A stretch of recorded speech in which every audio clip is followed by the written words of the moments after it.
Setelah mendengar ucapan itu, Ye Chen pun berkata dengan gembira, lihat, kamu bahagia.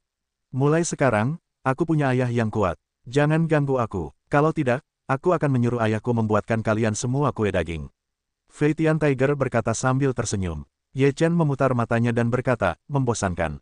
Flying Tiger berkata, ayahku berkata, aku ingin bertemu denganmu. Ye Chen tertegun sejenak, lalu berkata, bertemu denganku. Aku sudah menceritakan semua tahun ini kepada ayahku. Ayahku mungkin merasa ingin berterima kasih karena telah menjagaku selama bertahun-tahun, jadi dia ingin bertemu denganmu. Flying Tiger berkata. Ye Chen tertawa dan berkata, baiklah, kapan? Di mana? Flying Tiger berkata sambil tersenyum, besok, kamu ajak saudara-saudara pergi bersama. Tahun-tahun ini, jika tidak ditemani saudara-saudara, aku mungkin akan mati kesepian. Petik 2. Undang mereka sendiri. Ye Chen berkata sambil tersenyum. Kalau begitu kamu pelan-pelan saja manis, aku tidak akan mengganggu, secepatnya ke Yevan untuk membangun adik laki-laki dan adik perempuan untuk bermain game. Fei Tian Tiger tersenyum buruk, menyelesaikan dengan cepat orang-orang yang berkedip. Begitu dia berkedip, sebuah sepatu terlempar. Anak ini semakin serius. Ye Chen mengambil sepatu itu dan berkata sambil tersenyum.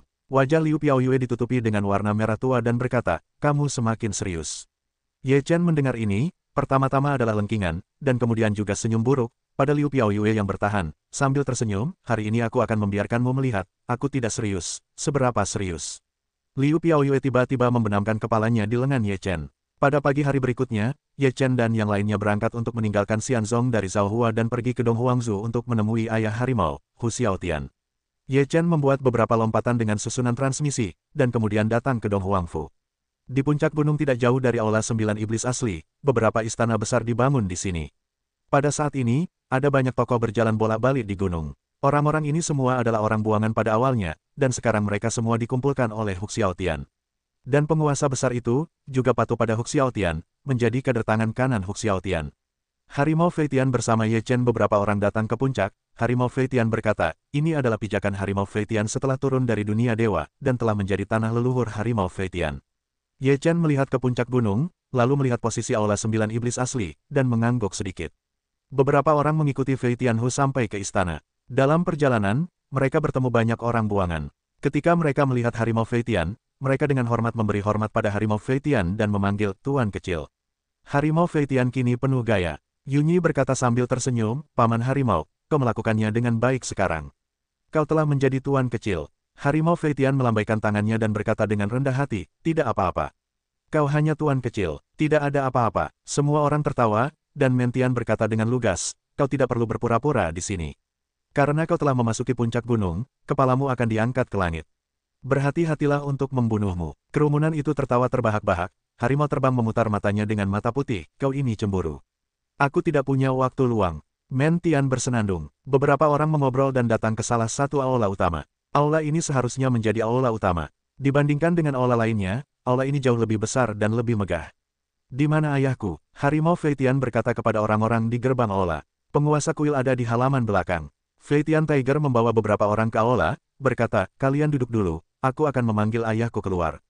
Ye Chen duduk satu per satu. Tak lama setelah Fei Tian Tiger memasuki halaman belakang, dia mengikuti Hu Xiaotian keluar. Pada saat ini, Hu Xiaotian tidak lagi memakai rambutnya. Dia berpakaian lebih spiritual, dan seluruh orang itu memancarkan semacam martabat. Setelah memasuki aula, Hu Xiaotian duduk di singgasana aula, melirik Ye Chen dan yang lainnya, lalu jatuh ke Ye Chen. Beberapa orang Ye Chen berdiri, mengepalkan tinju dan berkata, lihat yang lebih tua. Tiger meraung, semua duduk. Sambil berkata, mata Hu Xiaotian tertuju pada tubuh Ye Chen juga menatap Hu Xiaotian, dua orang itu saling berhadapan. Jadi, kalian Ye Chen. Hu Xiaotian menatap Ye Chen. Ye Chen berkata sambil tersenyum, benar. Sepertinya ayah dan anak kita masih memiliki takdir denganmu. Hu Xiaotian berkata sambil tersenyum. Ye Chen berkata sambil tersenyum, seharusnya begitu. Hu Xiaotian tertawa, lalu menatap semua orang dan berkata, aku mendengar Kinger mengatakan sesuatu tentangmu. Selama bertahun-tahun, Kinger senang bertemu dengan saudara sepertimu. Sebagai seorang ayah, aku berterima kasih padamu. Hu Xiaotian berdiri dan memeluk Ye Chen dengan ekspresi serius. Beberapa orang Ye Chen juga berdiri, sebagai balasan atas auman harimau. Dibandingkan denganmu, kau tahu bahwa pemusnahan klan harimau terbang pada tahun-tahun itu, ketika kita harus melakukannya, menyegel darah Kinger, dan kemudian melemparkannya ke dunia manusia untuk menyelamatkan hidupnya.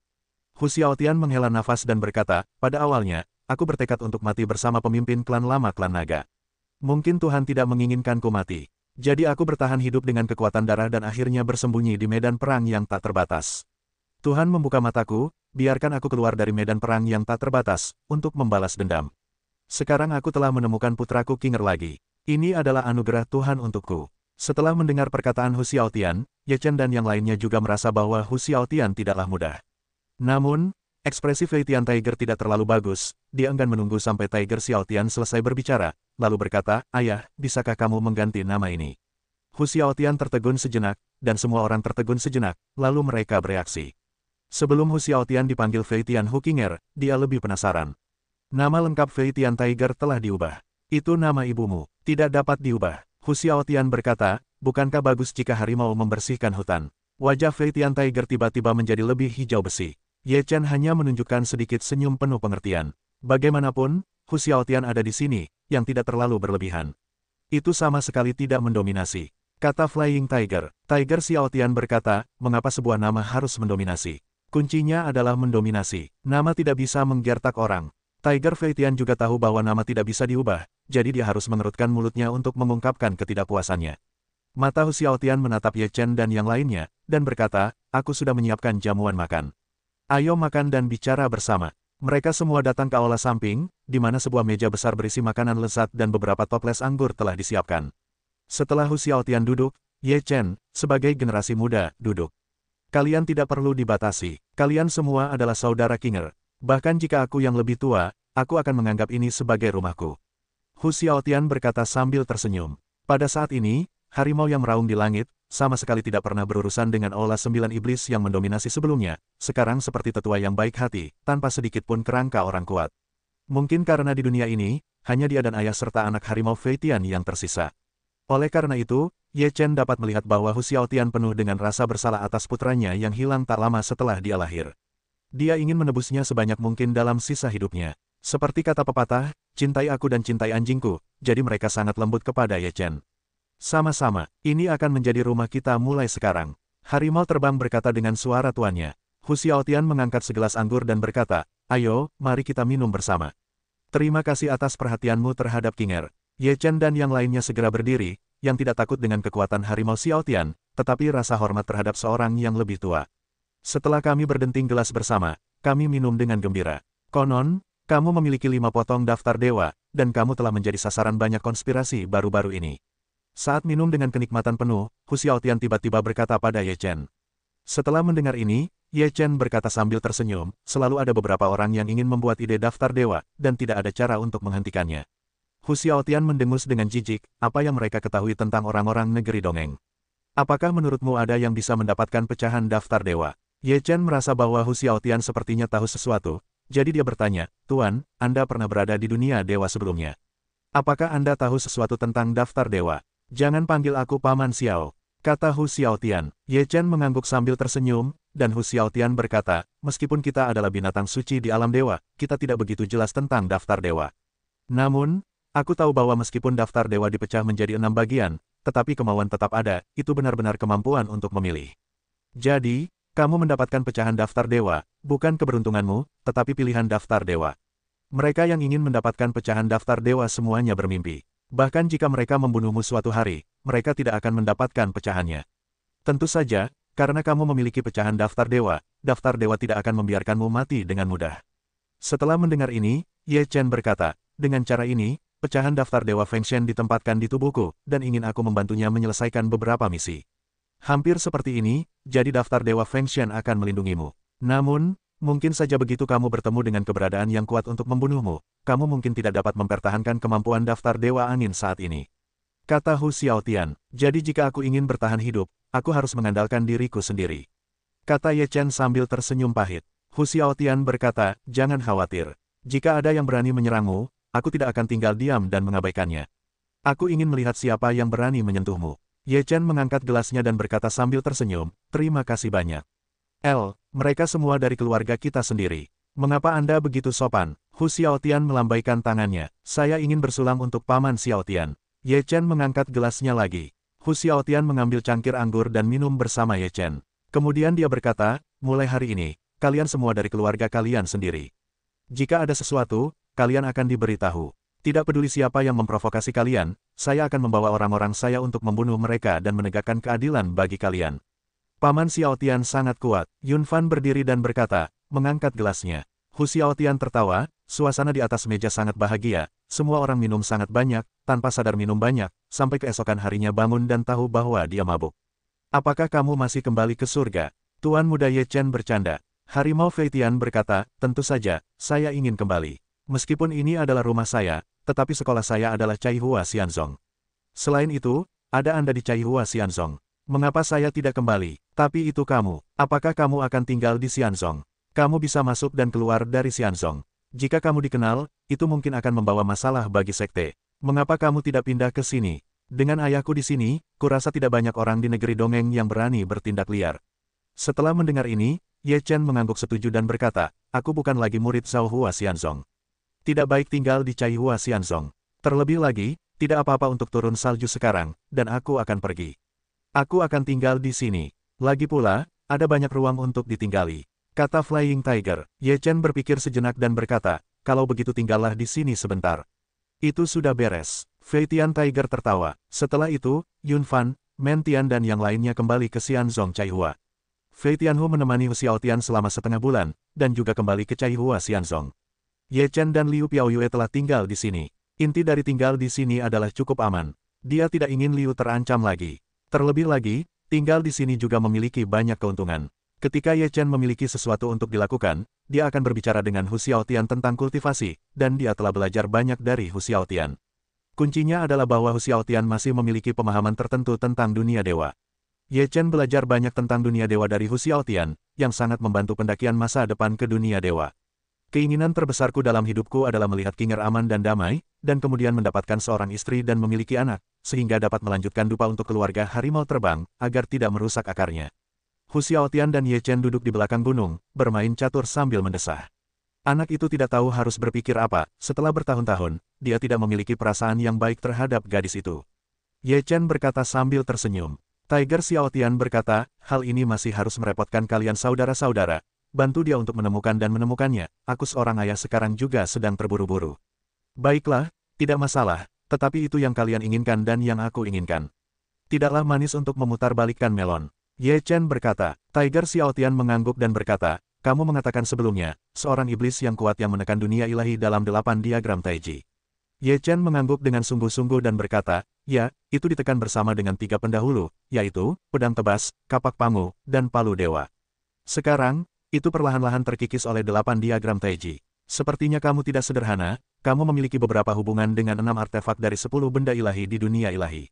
Bahkan di dunia ilahi, selain beberapa dewa penciptaan, bahkan gelar dewa belum tentu dapat mencapainya. Tiger meraung ke langit sambil tersenyum. Ye Chen berkata dengan senyum masam, ini juga bisa dianggap bengkok.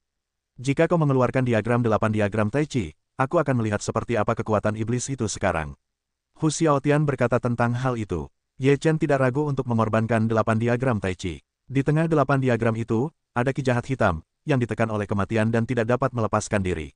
Setelah mengamati dengan saksama, Hu Xiao Tian mengubah wajahnya dan berkata, aku pernah mendengar tentang iblis ini.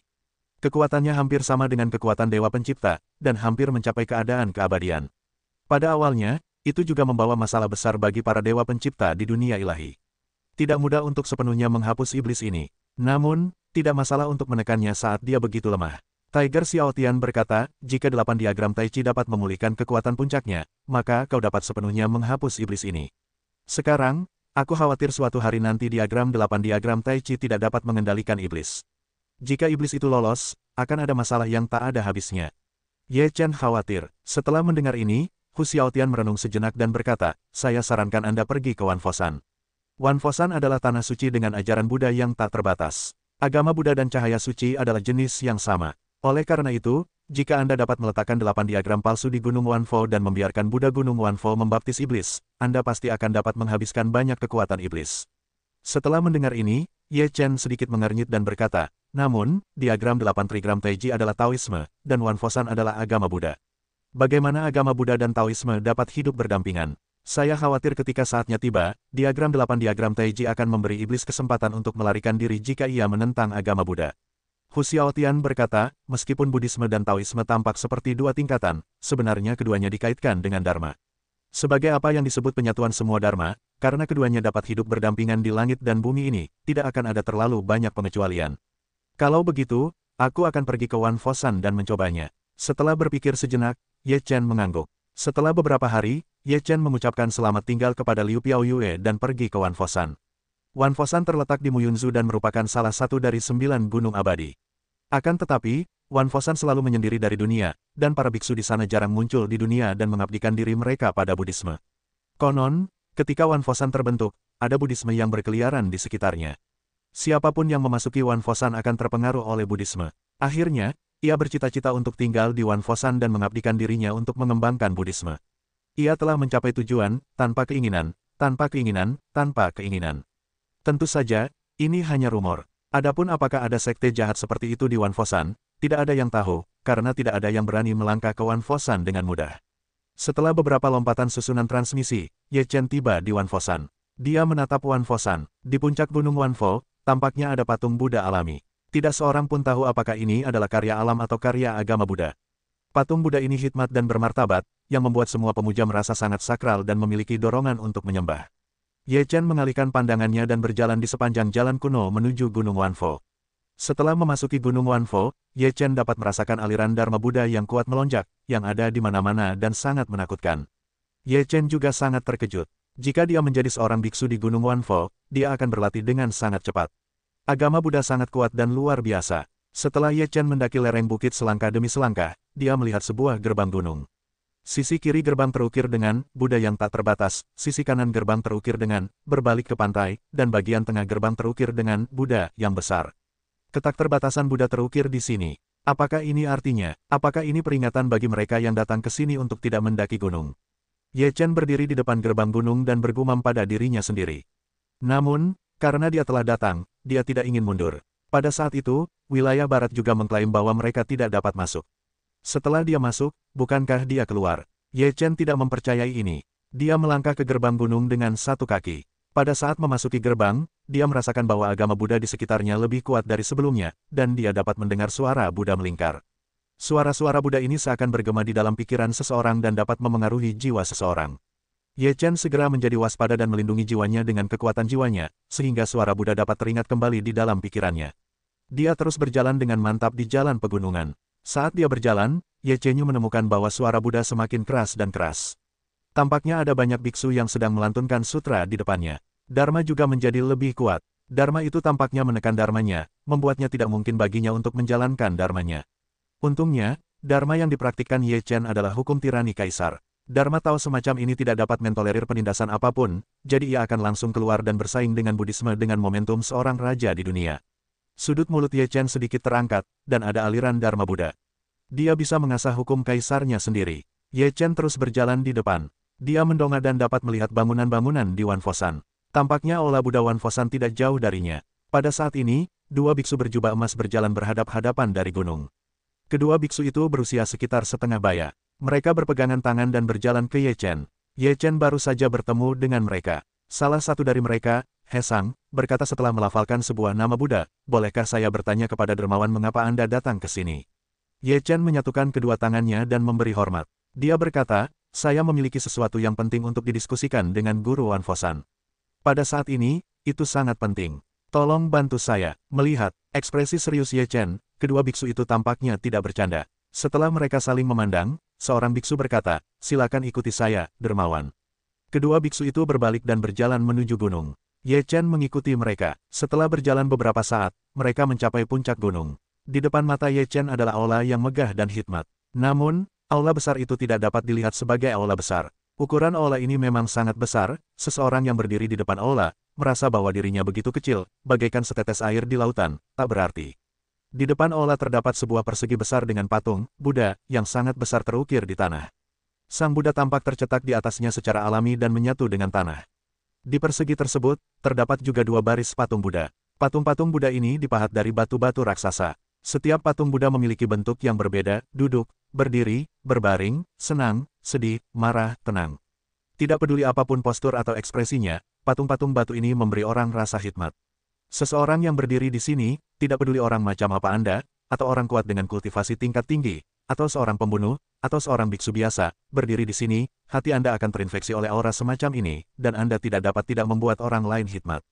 Hanya berdiri di persegi tersebut, menghadap aula dan patung Buddha, Ye Chen tidak dapat menahan diri untuk tidak menghirup udara dingin. Gunung Wanfo ini sungguh menakjubkan. Saya tidak tahu seberapa dalam airnya. Ye Chen melihat ke arah gerbang aula. Gerbang aula terbuat dari 2 emas ungu Tianxuan, tebalnya 3 kaki dan tingginya 3 kaki. Sangat tebal dan megah. Ye Chen melihat gerbang dan terkejut lagi. Emas ungu Tianxuan yang digunakan oleh kedua pintu ini benar-benar mengerikan.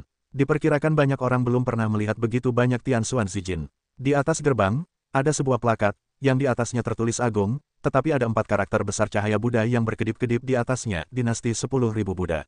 Di depan aula utama di kedua sisi pilar batu besar yang diukir dengan sebuah bait kiri berbunyi, suara Buddha, Dharma, jalan Buddha, cahaya Buddha. Bait di sebelah kanan berbunyi, Buddha surga, Buddha bumi, Buddha kemanusiaan, dinasti 10.000 Buddha. Dermawan, tolong, Dua dan Sangdao. Pikiran Ye Chen menarik kembali dari kemegahan Wanfosan, dan kemudian mengikuti kedua biksu itu ke aula yang megah. Setelah memasuki aula, hal yang paling mencolok adalah patung Buddha yang tingginya lebih dari 10 kaki di aula tersebut.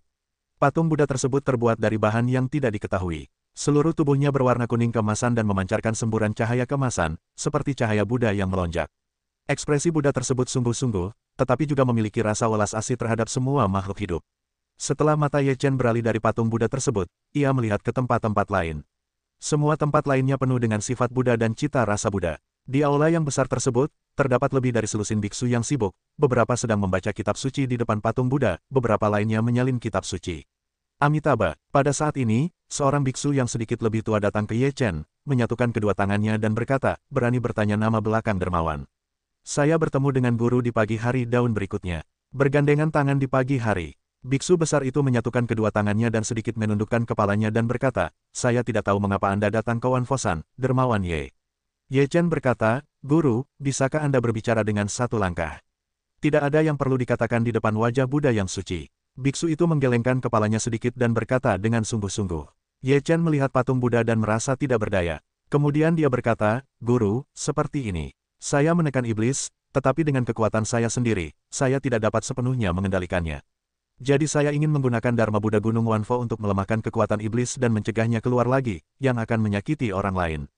Mendengar perkataan Ye Chen, raut wajah biksu besar itu tiba-tiba menjadi serius dan berkata, ini adalah acara besar. Saya ingin meminta petunjuk kepada tuan rumah. Mohon buat keputusan. Terima kasih. Pagi itu mereka bergandengan tangan. Biksu besar itu meninggalkan aula dan memasuki aula. Ye Chen berdiri di aula dan melihat sekeliling. Ia merasa bahwa Wanfosan jauh lebih baik daripada kuil Leiyin yang agung. Saya tidak tahu apakah Sakyamuni dan Raja Dizang ada di Wanfosan. Ye Chen tiba-tiba teringat pada 2 penganut Buddha yang agung di dunia. Setelah mereka terbang ke negeri dongeng, jika tidak ada kecelakaan, mereka pasti sudah datang ke Wanfosan, tetapi mereka tidak tahu di mana mereka sekarang. Jika mereka bisa bertemu satu sama lain, itu akan menyenangkan. Setelah Ye Chen menunggu beberapa saat, biksu tua itu muncul lagi dan membawa sekelompok biksu tua. Salah satu biksu tua itu mengenakan jubah emas ungu dan memegang tongkat zen. Ia baik hati dan baik hati. Pada pandangan pertama, ia adalah biksu suci yang sangat dihormati. Dan para biksu tua di belakang biksu tua itu juga memiliki ekspresi belas kasih. Tampaknya prestasi mereka dalam agama Buddha tidak biasa. Mereka pasti tokoh penting di Wanfosan. Setelah melihat Ye Chen, biksu tua itu memegang tongkat zen dan berdiri di dadanya dengan satu tangan dan melafalkan nama Buddha, Amitabha. Apa yang baru saja dikatakan oleh dermawan itu benar? Apakah Anda tuan rumah Wanfosan? Ye Chen menyatukan kedua tangannya dan berkata, setiap kalimat itu benar. Jika tuan rumah tidak mempercayainya, Anda dapat melihatnya sendiri. Ye Chen berkata, dan dia mengorbankan 8 diagram Taiji dan meletakkannya di tangannya. Semua biksu yang hadir dapat merasakan cahaya suci dari 8 diagram Taiji. Dalam cahaya suci itu, ada gas hitam yang penuh dengan napas jahat. Udara hitam ini adalah iblis, kata Ye Chen. Amitabha setelah melihat roh hitam, beberapa biksu tua menyatukan tangan mereka dan melafalkan nama Buddha. Ye Chen menyingkirkan diagram bagua palsu dan berkata, kekuatan iblis ini luar biasa. Ia hampir mencapai keadaan keabadian. Namun, ia dapat ditekan. Jika kita dapat melemahkan kekuatannya lagi dengan bantuan Dharma Buddha Gunung Wanfo, saya rasa kita dapat sepenuhnya menekannya dengan artefak 8 diagram palsu.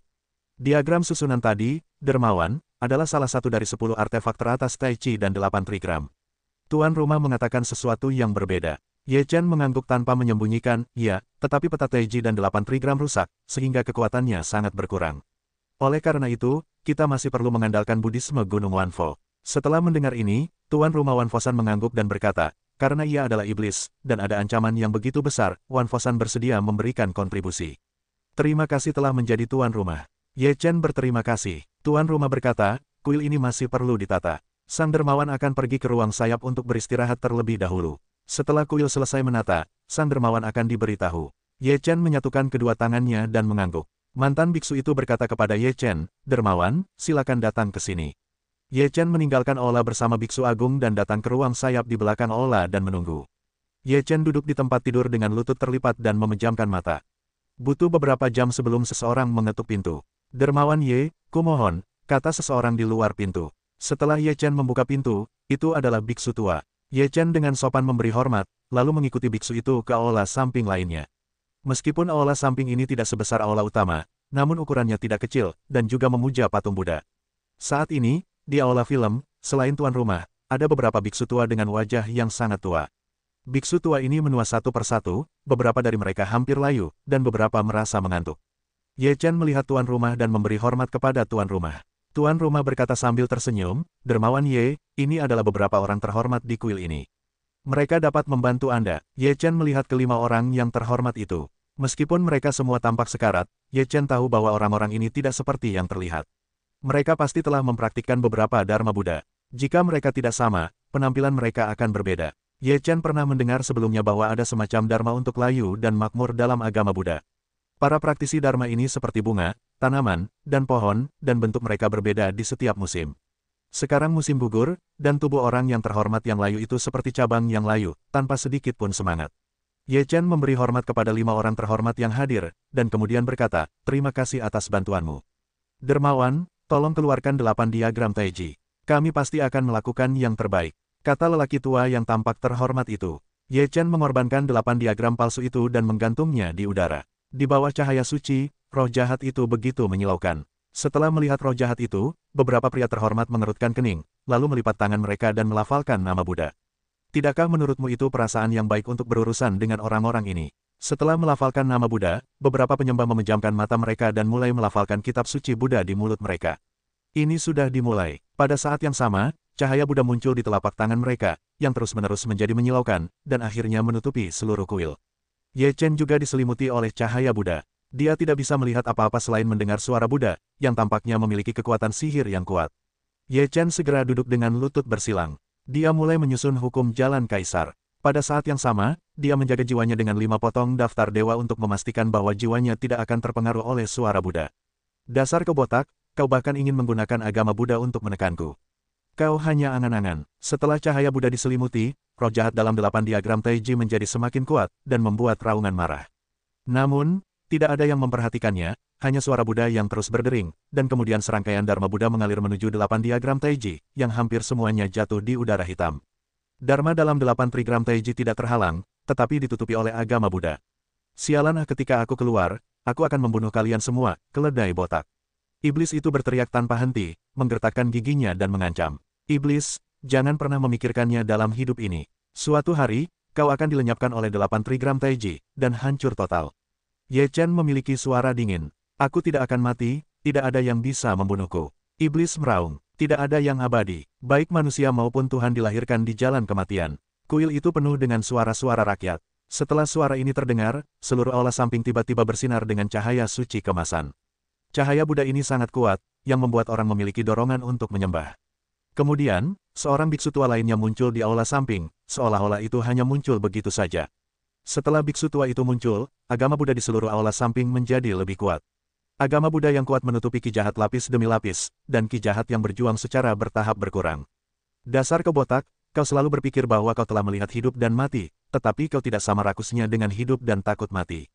Iblis mencibir dingin. Amitabha takut mati adalah naluri seseorang. Bahkan orang bijak pun takut mati. Biksu tua itu menyatukan kedua tangannya dan berkata dengan ringan. Begitu dia berbicara, cahaya keluar dari tubuh Buddha. Konyol, tidakkah kau pikir kata-katamu bertentangan? Iblis terus mencibir. Amitabha, biksu tua itu tidak terus berdebat dengan iblis. Matanya terpejam dan mulutnya mulai melafalkan kitab suci. Seluruh kuil dipenuhi dengan suara dan cahaya Buddha. Kekuatan suara Buddha ini sangat dahsyat. Bahkan jika Ye Chen memiliki 5 lembar daftar ramalan untuk melindungi kesadaran ilahinya, dia juga bisa merasa sedikit pusing, dan seluruh orang telah terpengaruh. Untungnya, jiwa Ye Chen cukup kuat untuk tidak jatuh sepenuhnya. Roh jahat dalam 8 diagram Taiji terus-menerus ditekan, mengirimkan semburan raungan, bahkan lolongan. Meskipun pengurangan ki jahat Buddha lambat, seiring berjalannya waktu, kita dapat dengan jelas melihat bahwa ki jahat memang jauh lebih sedikit daripada sebelumnya. Seiring berjalannya waktu, 7 hari telah berlalu. Selama 7 hari ini, 6 biksu tua terus melafalkan kitab suci, dan suara Buddha di aula tidak berhenti. Selain itu, cahaya Buddha di aula semakin menyilaukan, dan cahaya keemasan berkedip. Banyak murid Fosan tidak dapat menahan diri untuk tidak berdiri di luar untuk menyembah ketika mereka melewati aula. Ye Chen telah menemaninya selama beberapa hari terakhir. Dia menjadi lebih santai dari awal ketidaksesuaiannya. Ia juga mulai memahami ajaran Buddha dan mencoba mempelajari sesuatu yang bermanfaat dari ajaran Buddha. Waktu terus berjalan, setelah 77 dan 49 hari, suara Buddha berhenti.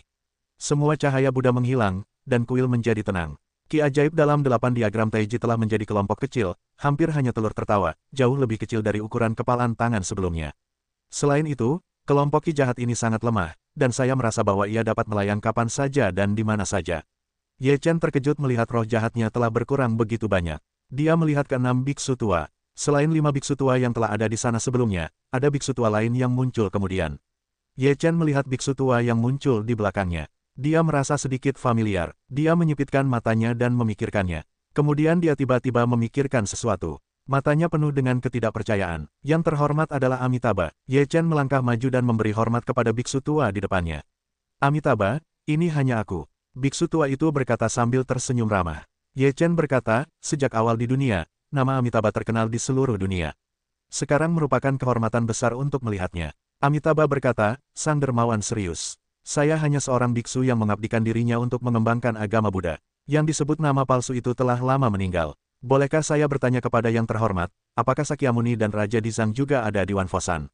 Ye Chen bertanya dengan rasa ingin tahu. Amitabha menganggukkan kepalanya dan berkata, mereka semua ada di Gunung Wanfo, tetapi mereka sekarang sedang berkonsentrasi pada pemulihan. Mereka belum dapat bertemu dengan dermawan. Ye Chen mengangguk setelah mendengar ucapan itu, lalu melipat tangannya, dan berkata kepada beberapa guru terhormat, sulit bagi beberapa guru terhormat. Jika iblis itu berubah lagi, jika aku tidak dapat mengatasinya, mungkin aku akan menyusahkan kalian semua. Amitabha, beberapa orang terhormat melafalkan nama Buddha dengan tangan mereka di 10 mulut. Jika dermawan tidak dapat mengendalikan iblis ini, datanglah kepada kami. Kami akan melakukan yang terbaik. Kata Amitabha, terima kasih banyak, aku tidak akan mengganggu kalian. Selamat tinggal. Ye Chen menyatukan tangannya dan berjalan keluar dari aula samping. Setelah meninggalkan aula samping, seorang biksu muda menuntun Ye Chen untuk berjalan keluar aula. Amitabha, iblis ini sulit untuk disingkirkan. Jika kamu menahannya, cepat atau lambat itu akan menjadi bencana. Kata seorang yang terhormat, iblis bukanlah iblis dari negeri dongeng, tetapi iblis dari dunia dewa. Untuk mencapai keadaan keabadian, kita hanya bisa melakukannya meskipun kita berusaha sekuat tenaga. Yang terhormat lainnya berkata, tidak mudah bagi iblis untuk keluar karena penindasan diagram 8 Taiji dan berkat dari pecahan daftar Fengshen. Kata Amitabha, setelah Ye Chen mengikuti biksu muda itu keluar dari aula, dia sampai di jalan menuruni gunung. Ye Chen berkata kepada biksu muda itu, guru, silakan tinggal.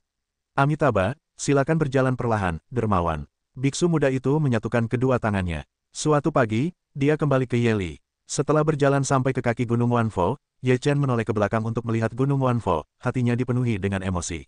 Meskipun Gunung Wanfo tidak peduli dengan dunia dan tidak bertarung dengan dunia, dia takut banyak kekuatan tidak dapat menahan kekuatan Gunung Wanfo di seluruh negeri dongeng. Di konferensi Kunlun, Gunung Wanfo tiba-tiba ikut bergabung. Apa yang mereka lakukan setelah memasuki negeri dongeng Kunlun? Ye Chen tiba-tiba menjadi lebih penasaran tentang ini. Setelah meninggalkan Gunung Wanfo, Ye Chen menggunakan susunan transmisi untuk transmisi ruang angkasa. Setelah beberapa kali melompat, Ye Chen telah kembali ke Dong Huangzu. Bagaimana keadaannya? Setelah kembali ke Gunung Tianhu dan melihat Hu Xiaotian bertanya sambil tersenyum. Ye Chen menganggukkan kepalanya dan berkata, masih ada beberapa efek. Roh iblis berkurang, dan sekarang dia menjadi lebih lemah. Selama tidak ada kecelakaan, seharusnya tidak mungkin bagi iblis untuk melarikan diri. Hu Xiaotian berkata, jangan ceroboh, lagi pula, dia bahkan orang-orangnya sendiri tidak akan melepaskan iblis yang kejam itu. Begitu kau lolos, nasib buruk pertama adalah dirimu. Aku tahu, kata Ye Chen sambil tersenyum. Pergi dan lihatlah Sue, mungkin ada kabar baik untukmu. Hu Xiaotian menunjukkan senyum misterius dan berkata sambil berlalu. Ye Chen tertegun sejenak, lalu datang ke halaman tempat dia dan Liu Piaoyue tinggal. Saat ini, ada dua wanita lagi di halaman. Kedua wanita ini adalah pelayan dari keluarga iblis lainnya. Sebelum Ye Chen dan Liu Piaoyue tinggal di sini, tidak ada gadis pelayan seperti itu. Sekarang ada dua gadis pelayan lagi, yang membuat Ye Chen merasa sedikit aneh. Ye Chen dengan keraguan ini masuk ke kamar, melihat Liu Piaoyue duduk di kamar sambil mengutak-atik sulaman. Snow, Paman Xiao bilang kau punya kabar baik untuk diceritakan padaku. Apa itu? Ye Chen berjalan ke sisi Liu Piaoyue dan bertanya dengan rasa ingin tahu. Wajah Liu Piaoyue dipenuhi dengan semacam rasa senang, berkata, kamu ingin menjadi ayah lagi. Ye Chen mendengar ini, awalnya tertegun, lalu tiba-tiba tertawa terbahak-bahak, apakah kamu hamil? Haha, aku akan menjadi ayah lagi. Setelah Ye Chen tertawa, dia menyentuh perut Liu Piaoyue, lalu menempelkan telinganya untuk mendengarkan berita. Liu Piaoyue berkata sambil tersenyum, apa yang kamu lakukan? Sudah berapa lama? Di mana akan ada gerakan? Ye Chen berkata sambil tersenyum, ini tidak mungkin menjadi anak nakal lagi. Kamu ingin punya anak perempuan? Liu Piaoyue berkata sambil tersenyum. Ye Chen berkata, sudah ada seorang putra Vaner. Jika kamu bisa punya anak perempuan, itu wajar saja. Tentu saja, apakah itu perempuan atau laki-laki, selama itu adalah anak kita, aku menyukainya. Aku juga menginginkan seorang anak perempuan. Mereka semua mengatakan bahwa anak perempuan adalah jaket katun kecil milik seorang ibu, yang lebih intim. Liu Piaoyue berkata sambil tersenyum. Ye Chen berkata sambil tersenyum, sekarang kamu sedang hamil, kamu harus merawat janin dengan baik. Kamu tidak boleh bergerak, jika kamu butuh sesuatu, katakan saja padaku, aku akan membantumu. Apa yang bisa kamu lakukan untukku? Liu Piaoyue berkata, Paman Xiao telah menyiapkan dua orang gadis pembantu. Jika ada sesuatu, mereka akan membantuku. Kamu telah mengatakan bahwa mereka adalah pelayan kecil, dan mereka tidak pernah memiliki anak. Bagaimana mereka bisa memiliki pengalaman? Ye Chen berkata, aku akan memberitahu Paman Xiao bahwa dia dapat memanggil seorang pria yang berpengalaman untuk merawatmu. Ye Chen berkata, akankah Liu Piaoyue memeluknya, hatinya penuh dengan kebahagiaan dan kepuasan. Kehamilan Liu Piaoyue segera diteruskan ke keluarga abadi oleh Fei Tianhu, dan semua orang senang. Fei Tianhu mengejek Ye Fan dan berkata, aku bilang Xiao Fanzi, kamu sudah tua. Kenapa kamu tidak menikah dan punya anak, lalu membiarkan ayahmu memeluk cucunya? Haha, kalau sudah waktunya, Ye Chen akan menggendong putranya di tangan kirinya dan cucunya di tangan kanannya, yang membuatnya senang jika mengingatnya. Men Tian tertawa. Fei Tianhu berkata dengan baik, bukan hanya Xiao Fanzi, tetapi juga Yunyi, bocah bau itu. Mereka sudah besar, jadi mereka tidak terburu-buru untuk mengurus urusan mereka sendiri. Aku ingin menjadi kakek atau semacamnya. Yun Fan juga berkata dengan wajah tidak puas. Ye Fan berkata sambil tersenyum, Paman Tiger, Paman Mentian, kamu belum punya istri dan punya anak. Apa yang membuatku cemas? Aku menghormati yang tua dan mencintai yang muda. Ketika paman-pamanku menikah dan punya anak, tidak akan terlambat bagiku untuk menikah dan punya anak. Apakah kamu bercanda dengan Paman Tiger? Apakah kamu gatal? Fei Tianhu berkata dengan napas tersengal-sengal. Pria yang baik itu ambisius dalam segala hal dan bertekad untuk mencapai tujuan besar. Dia tidak terburu-buru untuk menikah dan punya anak. Akan ada banyak waktu di masa depan. Ye Fan berkata dengan berani. Aku bilang, Xiao Fanzi, biarkan paman memeriksanya. Apakah kamu punya masalah fisik? Yun Fan tersenyum jahat. Ye Fan mengangkat dadanya, menepuk dadanya dan berkata, apa yang salah dengan tubuhku? Aku pria sejati. Kamu bilang kami percaya. Melihat adalah percaya. Lihat saja, Fei Tian Tiger juga tidak enak untuk ditertawakan. Kamu sangat tidak menghormati orang tua. Wajah Ye Fan berubah, dan dia marah dan memarahi. Dia melarikan diri, meninggalkan tawa Yun Fan bergema di gunung. Gunung Tianhu. Liu Piaoyue telah hamil selama lebih dari 3 bulan. Hu Xiaotian juga sangat memperhatikan Ye Chen dan Liu Piaoyue, dan membawa banyak bansi berpengalaman untuk mengurus kehidupan sehari-hari Liu Piaoyue. Ye Chen juga pada dasarnya tidak terpisahkan dengan Liu Piaoyue. Liu Piaoyue tiba-tiba menjalani kehidupan seorang ratu, pakaiannya harus diulurkan, nasinya harus disantap. Ketika Liu Piaoyue hamil selama 4 bulan, Ye Chen merasakan bahwa ada lonjakan kekuatan di bidang ramuan, yang tampaknya akan segera pecah, dan ada perasaan terobosan. Dengan perasaan seperti itu, Ye Chen merasa sedikit bersemangat di dalam hatinya. Dia berkata kepada Hu Xiaotian dengan tergesa-gesa, dan kemudian pergi ke pintu yang tertutup untuk menerobos. Untuk perasaan terobosan yang tiba-tiba ini, Ye Chen cukup terkejut. Dia memurnikan sejumlah besar 20 juta batu abadi yang dia menangkan dari klan Tianwang, dan kekuatannya yang kuat terus terkumpul di bidang ramuan. Pada saat yang sama, dia mengerahkan kekuatan esensi darah dan mengumpulkan semuanya di ladang ramuan, seperti ribuan sungai yang mengalir seperti laut, membentuk lautan luas di Dantian. Kemudian lautan luas itu tenang dan penuh badai, memicu gelombang besar dengan harga yang menguntungkan, menghantam menuju alam abadi emas. Dampak gelombang besar ini sangat menakutkan dan mengancam. Penghalang Jinxian hampir hancur dalam sekejap. Kali ini kemajuannya sangat lancar, tidak menemui masalah apapun, ini juga membuat Ye Chen sedikit tidak terbayangkan. Setelah menerobos Jinxian, ladang ramuan Ye Chen telah berkembang lebih dari puluhan kali lipat, dan kekuatan yang dibutuhkan bahkan lebih menakutkan. Kekuatan abadi di sekitarnya terus mengalir ke tubuh Ye Chen. Kekuatan esensi darah Ye Chen dan kekuatan batu abadi yang dimurnikan semuanya terintegrasi pada saat ini. Ye Chen merasa bahwa kekuatannya menjadi lebih kuat, yang merupakan perasaan yang luar biasa. Namun, pada saat ini, pikiran Ye Chen tiba-tiba dan sekali lagi muncul dengan gambar yang kabur. Gambar-gambar ini hanya dapat melihat garis besarnya, itu seperti tipuan dari surga. Ye Chen merasakan sakit yang tajam di kepalanya. Seluruh tubuhnya menutupi kepalanya dengan rasa sakit dan jatuh ke tanah sambil terus berguling. Kemudian, banyak informasi mengalir keluar di kepalanya. Namun, pesan yang begitu agung, dia tidak mengingat sedikit pun, seluruh tubuhnya pingsan. Juga tidak tahu berapa lama, Ye Chen ini hanya membuka matanya perlahan, dan kemudian dengan wajah bingung melihat sekeliling, dia tidak tahu apa yang terjadi. Setelah dia duduk, dia tercengang sejenak, dengan hati-hati mengingat apa yang terjadi sebelumnya, dan mengingat kembali gambar-gambar itu dalam benaknya. Namun, setelah berpikir lama, saya tidak dapat mengingat satu pun dari gambar-gambar itu, bahkan garis besarnya yang samar-samar. Ada apa? Ini sudah terjadi beberapa kali. Kenapa? Ye Chen mengerutkan kening, sama sekali tidak mengerti. Setelah terdiam cukup lama, Ye Chen keluar dari ruang tertutup dan kembali ke halamannya. Liu Piaoyue sedang berjemur di bawah sinar matahari di halaman, melihat wajah Ye Chen yang bingung, dia bertanya dengan khawatir, ada apa denganmu?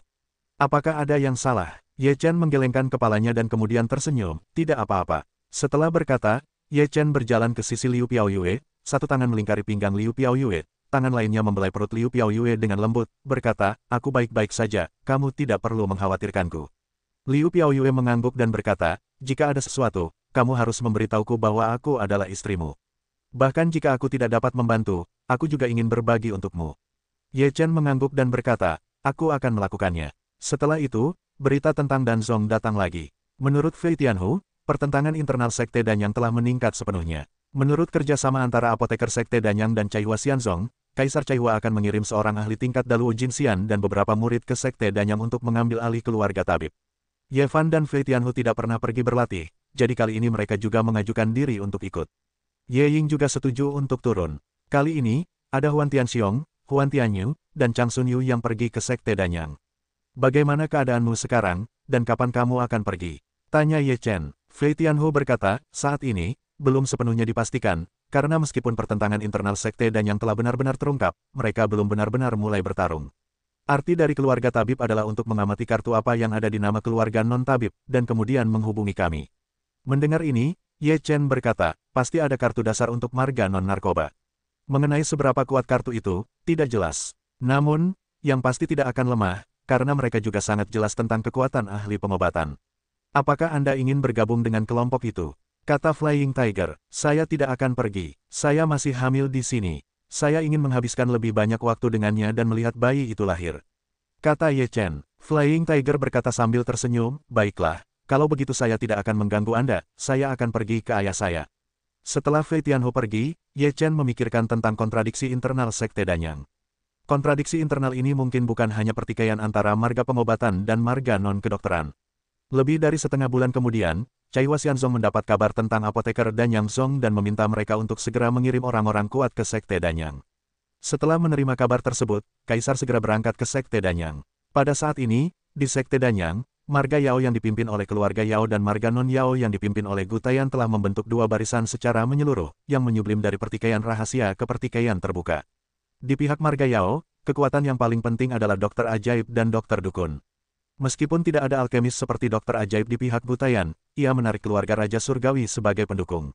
Klan Tianwang, yang dipukuli seperti anjing yang kehilangan keluarganya, sangat ingin membalas dendam. Ketika Gu Taiyan menemukan klan Tianwang, ia mengusulkan bahwa selama ia bisa menjadi pemimpin Sekte Danyang dan mengusir marga Yao keluar dari Sekte Danyang, Sekte Danyang akan menyediakan pil untuk klan Tianwang tanpa syarat di masa depan. Di sisi lain, jika Gu Taiyan menjadi pemimpin klan Danyang, maka Sekte Danyang di masa depan akan menjadi klan bawahan di bawah klan Tianwang, dan akan menjadi tungku alkimia pribadi dari keluarga Raja Surgawi. Untuk daging yang diantarkan ke pintu, klan Raja Surgawi tentu saja bersedia memakannya, jadi mereka menyetujui permintaan Gu Taiyan. Namun, merupakan kejutan bagi keluarga kerajaan Tian ketika mereka mengetahui bahwa asisten yang diminta oleh keluarga tabib itu sebenarnya adalah Sekte Abadi Pencipta.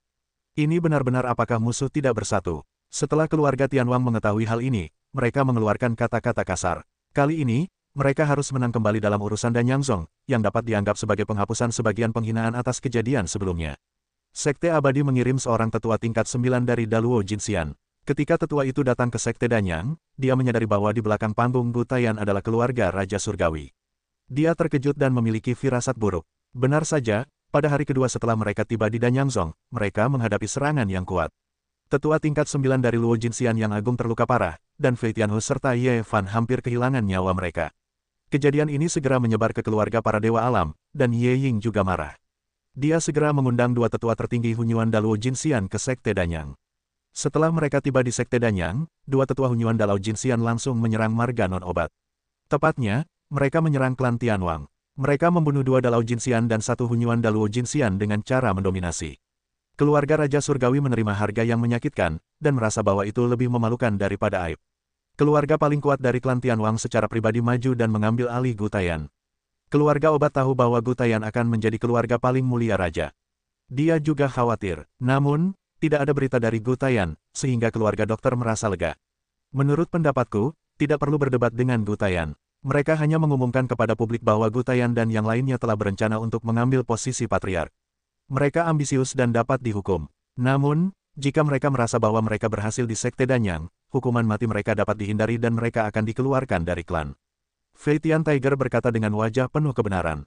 Jika klan dan masih menjadi yang teratas dalam keluarga, tidak mudah bagi kita untuk menguasai alkimia, tetapi jika ada orang dalam keluarga kita, tidak mudah bagi kita untuk menguasai alkimia. Sebagian besar orang asing ini disihir oleh Gutayan, yang bertentangan dengan keluarga tabib. Oleh karena itu, jika mereka semua disingkirkan, itu akan menjadi kerugian besar bagi Sekte Danyang. Apakah Patriark bermaksud hanya membunuh Gutayan dan orang kepercayaannya dan mereformasi yang lain? Kata Chang Sun Yu, kita akan membunuhnya segera setelah Taigu selesai. Fei Tian Tiger menyindir, sekarang Gutayan didukung oleh keluarga Raja Surgawi. Tidak mudah untuk membunuhnya. Pendeta Tao Tiandan menggelengkan kepalanya dan mendesah. Ye Fan berkata, membunuh Gutayan memang mudah, tetapi bagaimana memengaruhi marga non-narkoba lainnya setelah membunuh Gutayan adalah kuncinya. Pendeta Tao Tiandan tertawa dan berkata, ya, jadi Gutayan tidak dapat membunuhnya untuk saat ini, dan dia tidak dapat membunuhnya begitu saja. Dia harus memiliki tuduhan pembunuhan. Sekarang, meskipun dia menentang marga Yao, dia tidak merugikan kepentingan Sekte Danyang. Kuncinya adalah dia membuat keputusan untuk marga non-narkoba dan menegakkan panji keadilan. Dengan cara ini, marga non-narkoba itu akan mengikutinya. Terlebih lagi, marga non-narkoba itu tidak dimaksudkan untuk meninggalkan Sekte Danyang. Jika Gutayan terbunuh, apa yang akan dipikirkan marga non-narkoba itu? Dia pasti akan meninggalkan Sekte Danyang. Dalam hal ini, kita harus menangkap raja terlebih dahulu, menstabilkan Gutayan, dan kemudian mencoba membuatnya menghilang selamanya. Kata Ye Chen.